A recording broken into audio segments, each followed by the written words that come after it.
I'm going to talk to you guys over there online as well. Here's a quick heads up, as well as to everybody here in the service. We are going to do breakout rooms today. Yes, even in person, you're going to be in a breakout room, right? With the timer that counts down and whatever. Okay, so that's a quick heads up. If you need to change out of your pajamas, if you need to write, you got maybe like 15, 20 minutes. Because in today's service, you're actually going to talk to someone else as part of the service. All right? So that's your quick heads up. All right. I'm going to do a little bit before I begin my sermon because I don't know if this part is going to get cut off. So let's do this. And then after the video, I will pray and then start, because today's going to be all kinds of chaos. By the way, if you're new here, my name is Pastor Chris Ong. I'm a senior pastor of FGA. And I want to welcome you actually to our church. You'll see that we are very, very deliberately trying to do things to still maintain what God intended for church, even though the environment that we are in has substantially changed. Okay, here we go. Fun part. Last year, I don't know if you know this, but last year, Facebook announced, am I running slides? Let me see. If I click this, does it? Yes, it does. Okay, great. Last year, Facebook announced that they changed their name to Meta. All right? What had happened with Facebook was they had grown to be so many different applications or platforms that they were no longer just Facebook, right? They were WhatsApp. I don't know if you know this, but when you use WhatsApp, it's Facebook. Instagram, Facebook. Facebook Messenger, Facebook. Right? And so for them, they were like, oh my goodness, we're known for so many things, and the daggiest of all of them is Facebook. So let's become Meta and talk a little bit about the metaverse. Now, I know it's not doing very well at the moment, and this intro is not an endorsement for Facebook. Neither is it an endorsement of Facebook's vision of the future. But Facebook was making mainstream something that was already happening in our world today. When you look at cryptocurrency and the ability to do transactions online, decentralized, when you look at NFTs, right? When you look at DAOs, when you look at the things that are happening, the virtual communication platforms that we're having, right? They put a name, in fact, the name had already been there, but they tried to talk about it in terms of the metaverse. That the online world, and I'm not going to go into the technical parts of it, going from Web 1, which is sort of static websites and pages, through to Web 2, which is all the social interaction and communication, through to what they're saying is metaverse, Web 3, where it is immersive and online world becomes part of your everyday life. Either you go into it or it comes in to you. So let's have a look at this video, which might get banned on YouTube.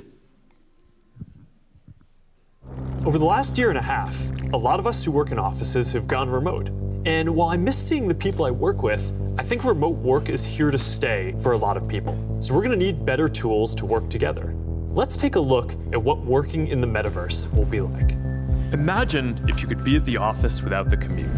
You would still have that sense of presence, shared physical space, those chance interactions that make your day all accessible from anywhere. Now imagine that you have your perfect work setup and you can actually do more than you could in your regular work setup. And on top of all that, you can keep wearing your favorite sweatpants. Looking good. Let's get together real quick for a debrief.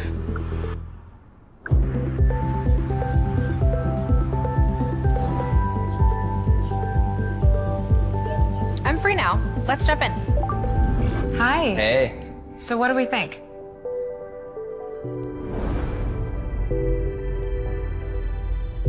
I think it's ready. Great. I'll prep it for the presentation. All right. Good luck. Imagine a space where you can tune out distractions and focus on the task at hand. And when you're ready to share what you've been working on, you can present it as if you're right there with the team. Wait, where's Mark? I think he's in the middle of something. All right. Thanks, Mark Zuckerberg, for helping us with our sermon today. Okay, we are going to open in prayer. Sorry. Father God, we thank you so much that you love us. Every stage of humanity, every part of human history, you have been involved in our lives. You have loved us and you've reached out to us. And so, Lord, today, even as we explore the online space, as we talk about us and how we interact online, I pray, Lord God, for your Holy Spirit to give us wisdom. Lord, it says in the book of James that if we need wisdom, that we are to look to you. So we ask you for your wisdom to navigate our ever-changing world, Lord God, and help us to be your servants and to reflect you well. In Jesus' name we pray. Amen. You know, COVID... okay, great. So today we're still in the Relational Wisdom series, but we're doing an online special where we're going to be talking about online for the next few weeks. Okay, because you really cannot talk about relationships nowadays, I feel, without discussing and somewhat of an online component to it. You know, COVID has accelerated our adoption and use of technology. All right? Global adoption of apps like Zoom, by the way, Reach uses Zoom. Okay, so we're calling it Reach online, but it's actually just Zoom, just in case you didn't realize. Okay, but global adoption of apps like Zoom or messaging apps have really taken a turbo-charge. In fact, we had previously, as a church, even wanted to figure out how we could do online CE classes before COVID.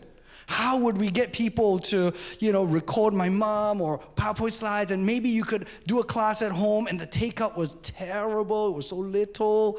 And then COVID, next thing you know, we have 100 people in a CE class.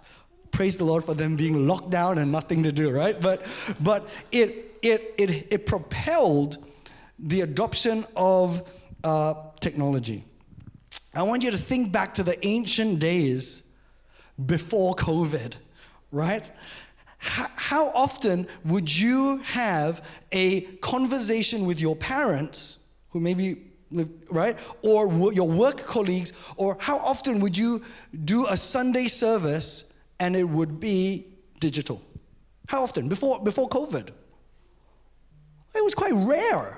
Suddenly, all across the world, we have gotten used to, in a very rapid amount of time, we've gotten used to being able to talk, collaborate, share, learn through technology. My family, even through lockdown, we played board games with my cousin in Sydney. Our family versus his family. Like, these types of things are happening. And so I want us, as we go into this sort of online special on relationships, right?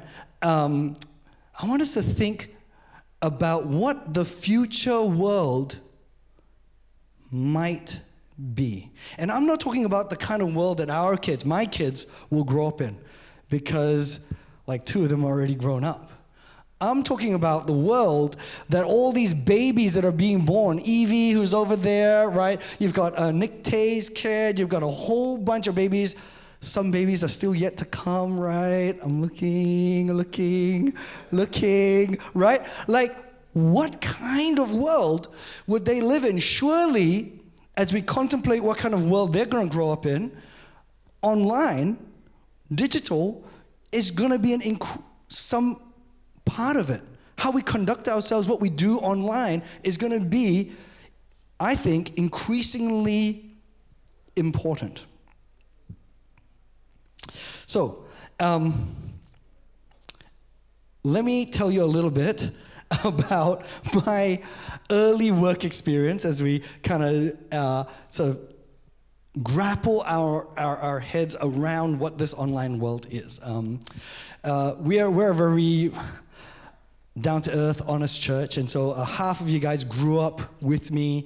I didn't start life as a pastor. It's not how I was born, right? Just a regular person. I actually started going to FGA before I became the senior pastor of FGA, right? And so in my previous life, I was not only an accountant, I moved into strategy consulting at PricewaterhouseCoopers. And specifically in strategy consulting, I was working on e-business strategy. That means helping companies and governments tackle the digital economy, but literally in 1998, 1999, okay? So it was very fortuitous how I got into this gig. I went to uni very young. I can talk to you about that later, right? But I was also very geeky and loved programming. And so back then, it was the dot-com boom, all right? And technology was like, whoa, this is taking off. And so when I arrived at work, the e-business strategy department of PwC thought, my goodness, we need some young Asian geeky guy who's really good at computer, and we'll put him in our strategy department. And for some weird reason, I started being invited into boardrooms. I went into the boardroom at Telstra. I went into the boardroom at the Hong Kong Department of IT, right? Like, I got invited into boardrooms, and really significant people, way more significant than me, and I literally don't know anything, would ask me, not solely for my own opinion, but as part of a group, and they would talk with me, and they would ask me, what is the future like? What is this digital thing? And I'm like, it's 1998. I don't know. I'm just going to tell you what I read. And then everybody's like making up stuff about the government. In fact, we moved over to Hong Kong for 6 months for that gig to do the entire digital strategy for the country of Hong Kong, right? Called Digital 21. And then it was very exciting, really, really, really fun stuff. But because it was so significant, and all these like movie stars for the launch, and then they reorganized their telecommunications companies and things like that, right? As part of that, Nokia, which was, okay, if you're young, Nokia is very cool. Nokia was like Apple 20 years ago. Because Nokia had the coolest phone. Yeah, because not only is it a phone, Snake, not only is it a phone, if you get robbed, you can use it as a weapon. That's how strong that thing is. Okay, anyway, Nokia gave us a prototype before it was released to the market, of what a web-enabled phone could be like. It was WAP. Okay, it doesn't matter what the technology is, right? But no phone could connect to the internet until this phone came out. And then they had the communicator, and then there are other things. But this one was really early on. And I still remember the Nokia rep coming up to me, now you have to sign confidentiality agreement. You can't let anybody go, you can't. There was no posting, there was no Facebook, so you couldn't post anything anyway, right? But you're like, they didn't want you like telling anybody about this. So I signed all these things, and then the guys, let me show you something really cool. And these phones, you could type on them using the numbers. Using these, you wouldn't believe it, it's so amazing. So this guy, literally, this rep would go, let me show you how you can get the weather, up-to-date, real-time weather on your phone. Go. 1, 1, 1, 1, 1, 2, 2, 2, 2, 2, 3, 4, 5, 5, 6, 6, 6, 7, 8, 9, 9, 9. And he's typing the whole URL using numbers. 7, 7, 9, 9, 2, 3, 4, 5, 6, 7, 8, 9, 9, 10. And then like literally after 5 minutes of this guy like typing something on his phone, he goes ding ding ding, go, go, go, go, go. And then the weather is 30 degrees. And he says, look, it says 30 degrees. I can confirm it because, in Hong Kong, they have like TV screens everywhere. Even back then, they had like TV screens everywhere in our office, right? I can confirm it. Look, it says 30 degrees on the weather report on the screen. I'm like, yeah, but it's already saying 30 degrees. Why did you spend 5 minutes typing this thing? And we're like, this is the future. This is where we're going. And it was so weird. It was so weird. Back then, there was no Facebook, right? And I still remember, I remember coming back home, taking the thing and showing, she won't remember it, showing to my wife, look, 1, 1, 1, 1, 2, 2, 3, 4, 5, 6. It was like really, really cool. But it was the beginning of the battle between analog and digital. And I was talking to telecommunication companies, basically saying to them, your entire business on analog is going to die. And the future is going to be zeros and ones. It's going to be data. And we didn't know what we were talking about back then. But if you fast forward 20 years, it's literally come true. It's literally come true. Right now, my kids have grown up. I've got 3 kids. 2 of them are adults.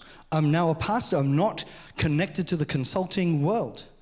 And so I'm not even in this like frontline, cutting edge Nokia technology, right? But as far away as I am from e-business strategy consulting, most of what I do now has moved digital. In fact, here's an example that I can't shake. My mother, who is here in person, and my dad, right? On an average week, my mom and dad, they live in Melbourne. They're like 5 minutes drive from my house. On an average week, 80% of my interaction with them is digital. I mean, think about that, right? It is either we had a Zoom meeting, I ran the Rejoice Zoom meeting this week, and I saw them online, right? It's either Zoom meetings, it's WhatsApp messages, long emails, right? Whatever the thing is, even our phone call now is a WhatsApp voice call, whatever it is. But I honestly will tell you, 80% of my communication with my own mother in the same city that I'm in is digital. All right? So I think we've got to take this thing pretty seriously. Let's have a real conversation here. How we conduct ourselves in the digital space, how we conduct ourselves in the online world will continue to have greater impact. That's why we're doing this mini-series. That's why we're going to handle this. And more importantly, we're going to be asking the question, how much of our communication is digital? A lot of it, right? We're going to be asking the question, what are we doing? What are we going to do as this online phenomenon shapes us and shapes our relationships? Now, surprise, James thought of this. Yes, James, the book of James actually covers what is happening in our world today. Oh my goodness, it does. And I didn't go around just looking for it. It's actually right at the very beginning of the book of James, and he's dealing with a similar kind of phenomenon, right? And let's just read that passage right now. It goes like this. James, so that's his name. Hi, I'm James. And he introduces himself to be the kind of person that he wants all of us to be. He introduces himself as who he really is. I'm James, and I'm a servant of God and of the Lord Jesus Christ. That's who I am. Who am I writing to?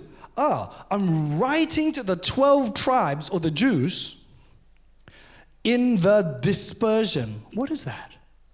And then he says something relational. Greetings.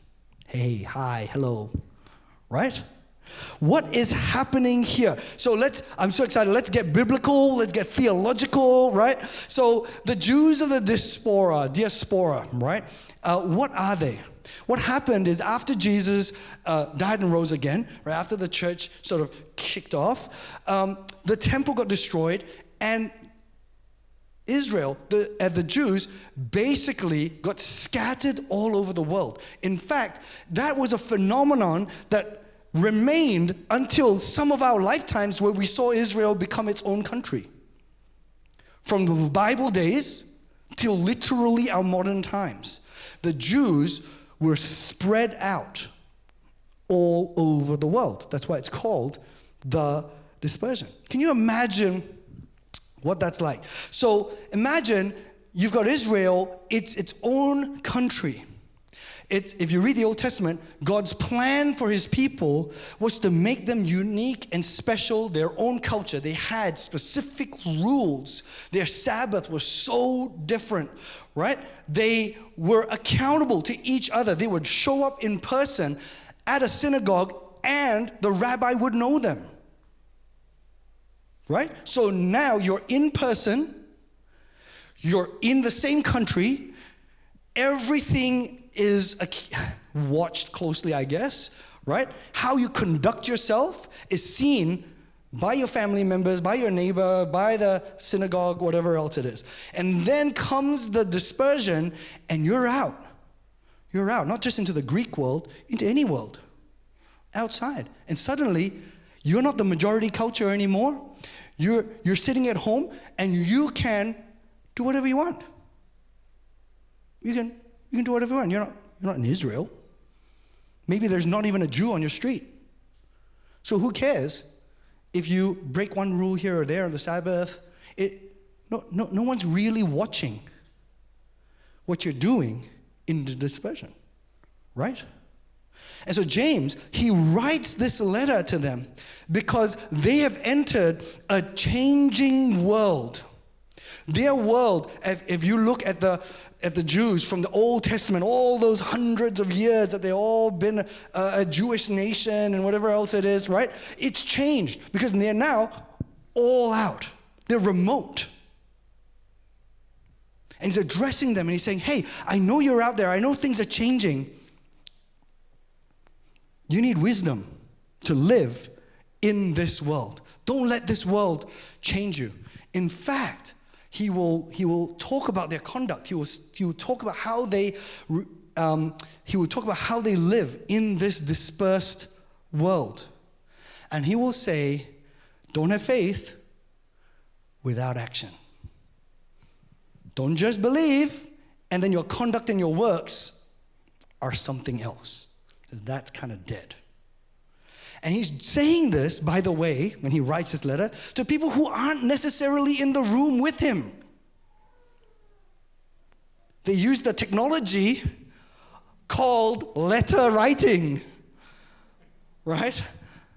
Like, it kind of, okay, maybe I'm stretching a little bit, but it's kind of like our online world today, where 2 years ago, we would have almost everybody at church that's in FGA, maybe like 90% of the people who would call FGA home on any given Sunday would literally be here in person. Now, our Zoom number is like 80, 70 something, right? And then we have actually an increasing number of people who go, yeah, I'm going to catch our service online later. I got things on. And so this, right here in person, I guarantee you is not 90% of FGA. It's not. So we have to deal with the fact that it's a little bit like the Jews of the dispersion. We have to deal with our faith still needs to remain strong, even though we're all not in one room together dealing with that's what online life, online world is a little bit like. And I love where James lands it, because even in the first verse, he introduces, James, that's who I am. God sees me as James. Whether I'm dispersed and I'm out in Greece somewhere or I'm in Jerusalem. God sees me as Chris, whether I'm online or I'm here. I'm still Chris and he's still James. And who is this James? My identity, who I am, who I'm going to be in the dispersion, and who I am going to be in Jerusalem, who I'm going to be in person, who I'm going to be online, is a servant of God and of Lord Jesus Christ. That's who I am. When I put my dating profile out, when I'm playing my games, when I'm online, whatever I'm doing, I'm James, and I'm a servant of God and of the Lord Jesus Christ. And he's using that integrity, he's using that identity to encourage those who are now out in the world. They're out. And their world has forever changed, and it will continue to change. From that point on, my goodness, the world and Jews around the world just got more dispersed, right? The world just got bigger, wider, really fast. So we're starting our Reach online service today. And so I just want to take a little bit of time to explain this before we break out into breakout rooms. All right? Reach, all of our services at FGA, our intention is for it to be relational. Why have we aimed at relational services? Because connecting and relationship is an important part of our corporate Sunday gathering. Connecting, relating is an important part of our Sunday gathering. We can actually, I hope you know this, but you can actually grow spiritually at home. You can even encounter God yourself at home. In fact, you should be reading the Bible, encountering God at home. Sunday service should not be the only time you interact with God, right? So we must still have devotion, Bible, worship, YouTube sermons, great, podcasts, all great. But as Hebrews 10, 24 to 25 says, let us consider how we stir one another up to love and good works. Let's not neglect meeting together, as is the habit of some, but encourage one another. Come on, let's encourage one another. You know, something happens. So the key component of Sunday corporate gatherings is actually, one key essential component is relating, right? Something special happens when you connect with the body of Christ, his church. It changes you.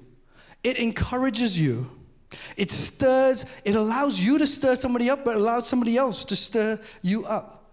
You know, let's just be really honest. We behave better when we're around other Christians, right? You just think about how you would behave if you were alone at home now and the video is turned off and you're just listening to the sermon or whatever. You think about how you'd behave versus you're sitting next to Auntie Ann too, and she's like looking at you, and you're playing a game. Right? Like, we stir one another on. There's something that happens when we are together. Okay, so what we wanted to do was we wanted to change our understanding of what online service would be.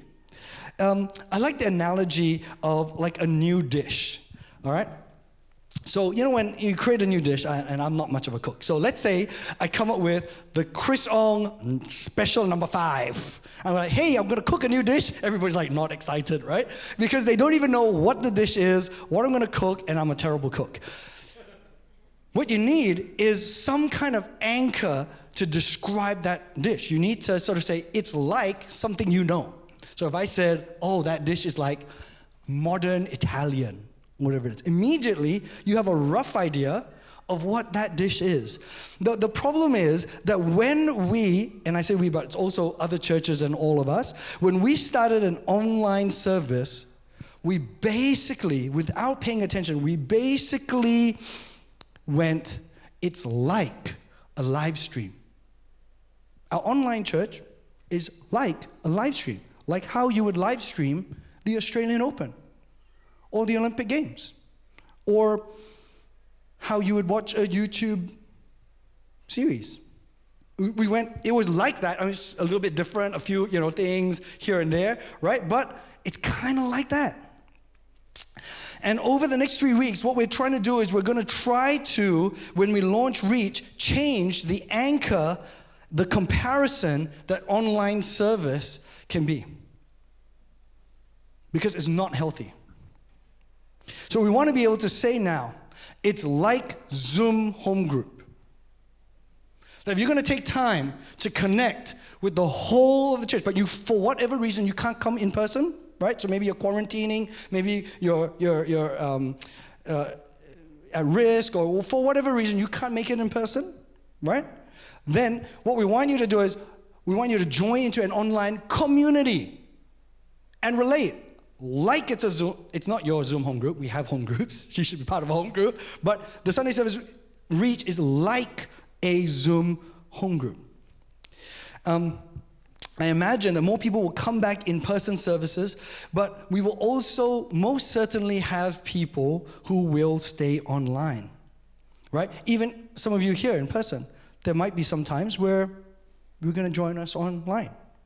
Is it going to be 1 week? Do we think this is just going to be 1 week? Will it be 1 month? Will some of you guys online, will it be half a year? Will it be 2 years? It might be a long time. So we've got to think carefully and not just do a temporary measure. We want to get the front foot out. So we're going to do breakout rooms. 10 minutes, we can do this. 10-minute breakout rooms. We're going to do the innovations for the Reach service and our in-person service simultaneously, but we're going to do it one at a time to take everybody on a journey. So the first new thing we're doing, it's a brand new concept called breakout rooms. Because suddenly, you're not just watching anonymously. If you're online, hello those online, but also here, you're going to be thrown into a room with 6 people. And then you're going to have to talk. Brilliant. Okay, so in the breakout rooms, this is the question you're going to ask. And in person, you're going to just turn around and talk to some people 6 or 8 people nearby you. Okay, great. But I want you to talk about 3 things in this 10-minute breakout that we've got. 1, you're going to introduce yourself. You're going to say, hi, my name is whatever, right? However you want to introduce yourself. You're going to go around the room, the breakout room, or in this auditorium, just your area, introduce yourself. Then secondly, you're going to be vulnerable, and you're going to talk about your online use. So you're going to say something like, when I think about my online use, I'm on TikTok. Actually, I'm trending on TikTok right now, or whatever, right? Or you might say, mostly my online is YouTube videos. Or you might say, look, my online use when I'm on, I game. Or whatever the thing is. I'm on Facebook and I look at my grandchildren's pictures. That's what I do online, whatever. So you're going to share as much as you're comfortable with, but you're going to share a little bit about your online use. And then that's just the intro. And then you're mainly going to talk about what do you think is different about online communication versus regular in-person communication. To help you with question number 3, we have a Slido. Now, only one person in your group needs to do the Slido, but all of you could as well. But if you're on Zoom, you want to take a photo of this or write down the number 556297. And in the Slido, so you can take this. We've done Slido before. If you don't know how to work it, it's okay because only one person in your group needs to do this. You're going to type. We're going to do it like a word cloud. And you're going to type in words that are indicate what's different about online communication. So right now, some people already typed, it's fast. Online communication is fast. It's typos, there's typos, whatever. So you can just write whatever it is, and as more people put on, you'll see common words sort of get grouped together. Okay, so now what I'm gonna do is I'm gonna pass over to Jordan. Oh my goodness, I've run out of time for the Zoom interview. Karen, you are off the hook. Oh my goodness, you've been praying too hard. I was gonna interview Karen. She's actually really fantastic. She was here when the church started with me. We're the same age at 27. Okay, Okay, I'm going to throw over to Jordan. Jordan's going to explain a few things to the Zoom group that's over there, and we're going to take 10 minutes here to have a discussion, and then we're going to come back and close off the service 11:45 as usual. Okay, so Jordan, you can head off, and in here, if we could all turn around, and we're going to be asking these questions. 10 minutes starts now. It's going to be a little bit of a different Sunday. You're going to have to actually talk to some people. Convenience is at your own time, right? And you pick up these habits. I actually like what Father Tony Karen said about online, since churches have gone online. Father Tony Karen spoke over the lockdown over here. He's one of the priests in the Catholic Church in our Whitehorse area. And he said, Chris, what is the difference between online and in person? When you're online, you're in control. If you come to an in-person service, you kind of lose control, right? Because the worship's going to go for as long as worship goes for. I'm just going to talk and talk, whatever, right? You can't, but if you're online, especially if it's just one way and there's no accountability and nobody can see you, you can fast forward, you can pause, you can skip. You don't like today's worship, it's okay. Skip, right? Play Hillsong instead, and then jump back on the whatever. Cheat, my jokes just skip, right? You're in control. And I don't know whether that is what it's supposed to be. When we say it's Sunday and it's the Lord's Day and you come with a disposition, we say, as for me and my house, we will serve the Lord. James introduces himself as a servant of God. I don't know how high control is supposed to be for us in that list. Okay, let's go to part 2 of the message. We're going to finish it off in about 10 minutes or so. Let's go to James chapter 2, verse 14. He's pushing on with this theme, right? And he says this, James says this, "What good is it, my brothers, of the dispersion, who are now no longer all in Jerusalem where I can see your face," right? What good is it, my brothers, if someone says to you he has faith, but he does not have works, or there is no action? Can that faith save him? Can that faith save him? James talks about connecting your faith with your actions or your behaviors or your works. Those are that's the category he's talking about. In this dispersed world, James was addressing people who they were dispersed and they still believed the same kinds of things. But their actions were subtly taking the flavor and shape of the culture they were in. So that if you are gaming in a gaming world and everyone is swearing, then you normally wouldn't swear at church on a Sunday sitting next to Auntie Ann too.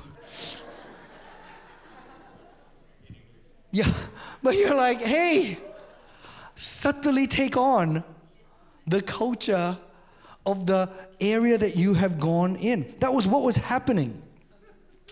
Right? If you were the kind of person who normally on Sunday you would come to church in your pajamas without brushing your teeth and then put your feet up and eat your breakfast while playing computer games, if you were that type of person, then maybe you can do that online at home.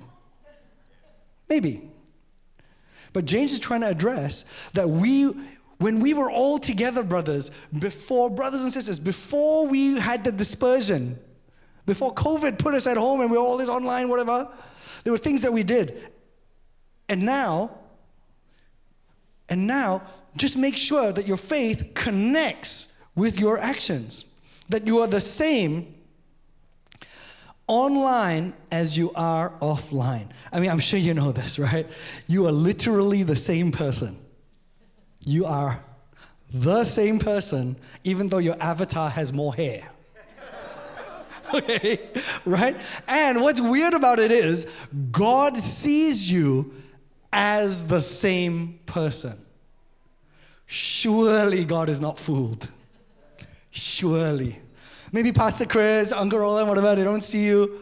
Surely we all know God would see us on our online interactions. So I want to ask a question in your online life, and I'm not just talking about Zoom service or live stream. I'm not just talking about that now. I'm talking about your online life.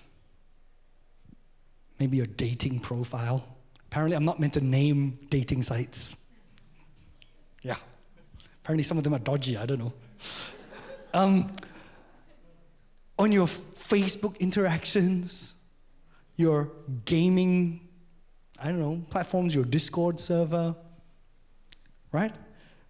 What's really going on in your online life, on your mobile device? What are you watching? What are you doing? What are you saying? Because you might think that it's not really connected to anything, and it doesn't harm anybody, it's not really affecting anybody, you're not really, but it's still you, right? You, servant of God and of the Lord Jesus Christ. It's still you.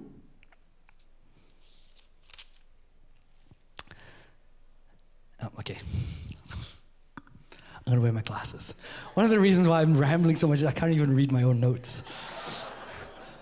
Okay.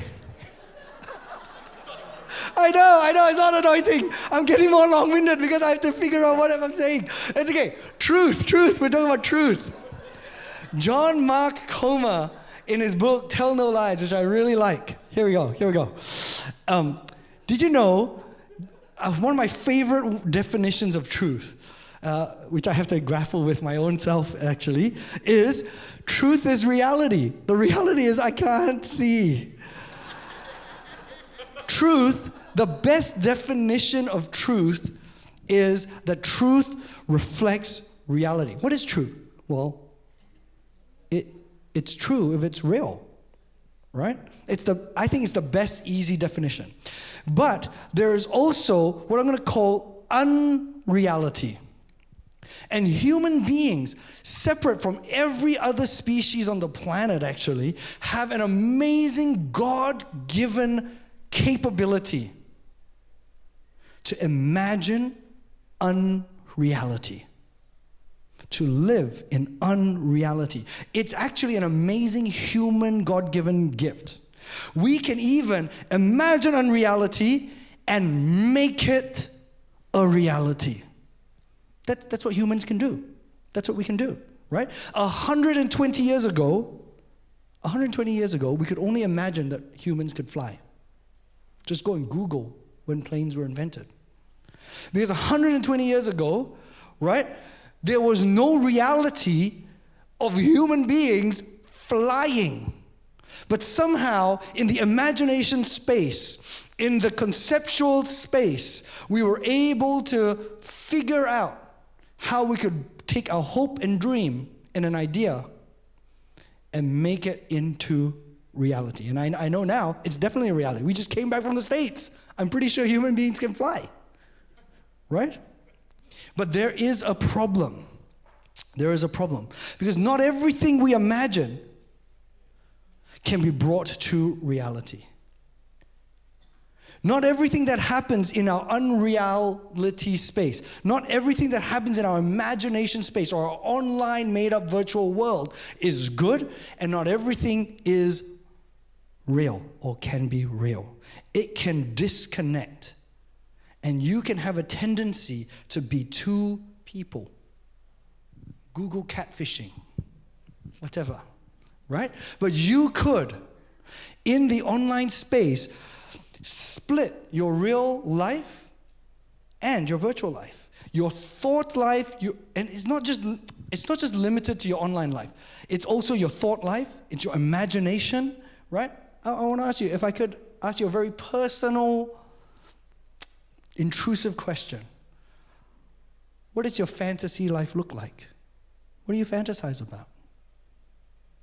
Do you wish you're not married to the person next to you? What do you fantasize about? That you can go on and do all these things. If I didn't, like, what is your thought life like? Because that is unreality, and it has the potential to bleed into your reality. James is asking the question when he asks, what good is your faith? If somebody says he has faith but has no action or doesn't know what he's asking is, what is the truth? Do you have real faith? The kind of faith that can save you. The kind of faith that when it really counts, you know, it's not made up, which humans can make up stuff. It's real. That's what he's asking.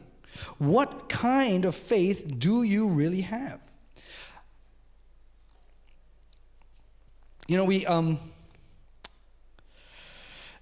have many things that we're going to be talking over the next couple of weeks in the online space. So I'm just kind of introducing the topic, right? But today, it's really, what is the truth? And the truth is, which I love how James starts, that you are the same person online and offline. Whatever you think, you're actually the same person. There is some part of real life that connects you even in the virtual world. Because you're a real person typing that keyboard, right? That's you. You're God's creation, servant of God. So whatever you imagine this online world to be, whatever it is that is going on out there, there is still a real component to it, and that's you. You're there. It's you.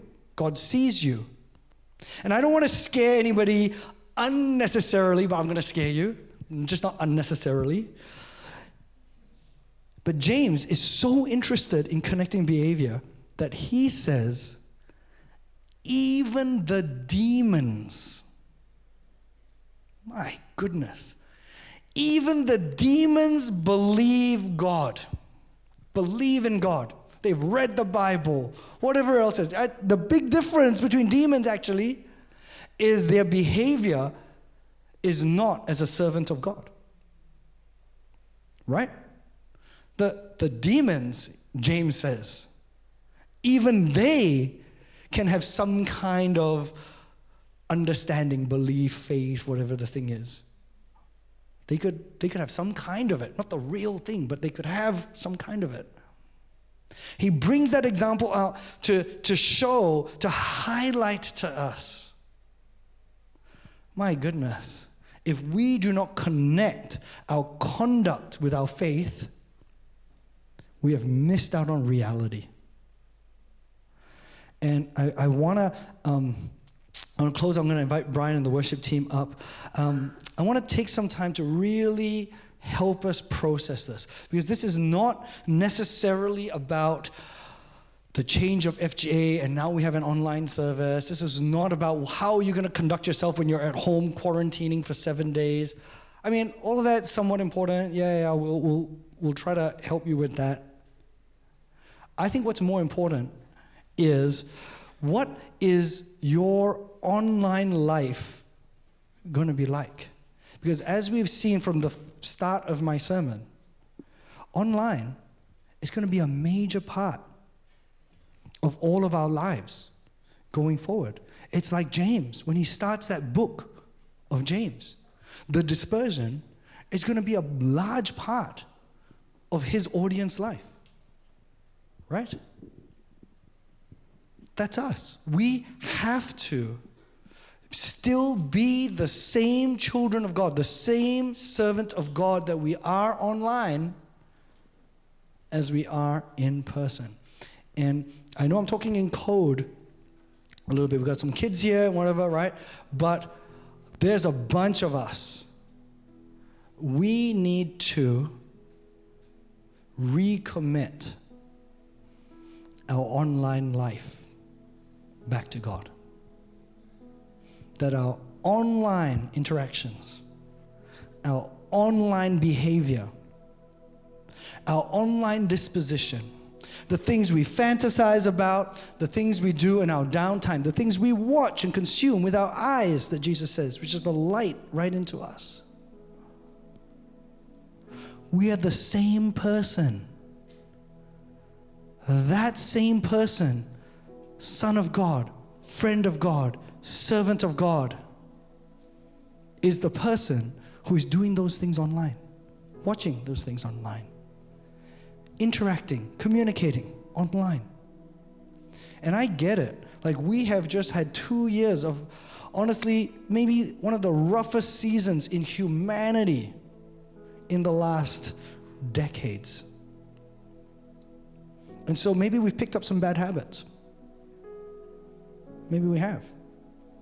You might never have come to church in pajamas, but now you do.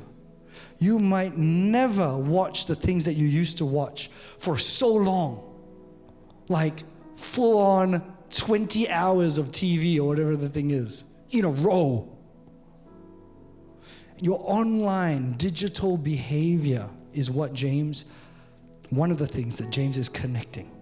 He's saying your faith must be evidenced, must go with conduct.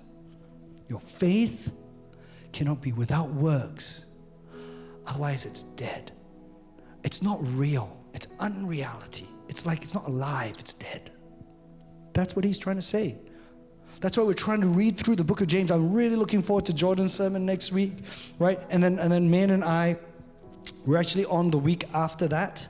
That is the weekend for the National Day of Prayer. And we're going to do this really cool thing where Man is going to preach here and I'm going to preach online. And there's going to be a part in our 2 weeks from now in our service where I will just speak to those, hi guys, on the online, on Zoom. And Man will speak to those that are here. And then we will do what we have done every year for many, many years. We're going to spend some time in our service to pray. You spend some time in our service to pray. So in 2 weeks' time, I want to encourage you it's our kickoff of Fast and Pray. And I want you to consider missing lunch. Even if you don't want to fast lunch, it's okay. Everything will finish by 12:30 anyway. But if you want to fast lunch, it's a great time to fast lunch because we will be doing a message on prayer. And then we will actually pray together as a church because something special happens. Our conduct is better when we are together. We need all the help that we can get to allow the body of Christ to shape us to be in the image of Christ. So, while all eyes are closed, just here, the Zoom guys are doing their own thing. I want every eye closed. You don't need to stand up or come to the front. I want you to do a very personal commitment. Maybe you put up your hand, you can put up your hand by yourself or put it up somewhere. If you want to consecrate or commit your online life to God, today I want to ask you this question. Do you want to submit your online life to the Lord so that you can say, I, Chris, servant of God in the online world, in the dispersion? That's a very serious commitment. The Bible says, let your yes be yes and your no be no. But some of you need to do this. It needs to kick off for you this week, where you reconcile your online behavior with your real world self. So if that's you, please can you put up your hand? I want to pray for you. You can put it up like discreetly, you can put it right up, it's up to you. This is between you and God, and I want to pray for you because as a church, we have to deal with this. All right, let's pray. I see all your hands. Father God,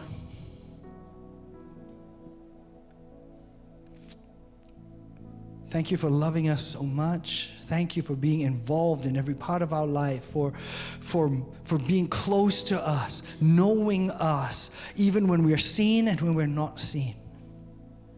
I pray, Lord God, that you would help us to relate well online, that we would reflect you online, that we would love God and love others well. I pray, Lord, that you would help me and everybody here to live accountable online lives, that we would be able to say like James, that we are the person that you've made us and that we are servants of God wherever we are. I pray that you change FGA and you would ready us for this new world, and that you would help us to make tough, responsible decisions so that discipleship happens in the way that you want it to happen. We commit this into your hands in Jesus' name. Amen. We're gonna dismiss the online guys, but in here, I wanted to maybe do one song. Brian's gonna lead us in a song, and then we're just gonna spend a bit of time just here, because you've come all the way to church, we're in person. I feel like we don't have enough space for God. So we're just gonna do one song, and then Jerisha's gonna come up and close.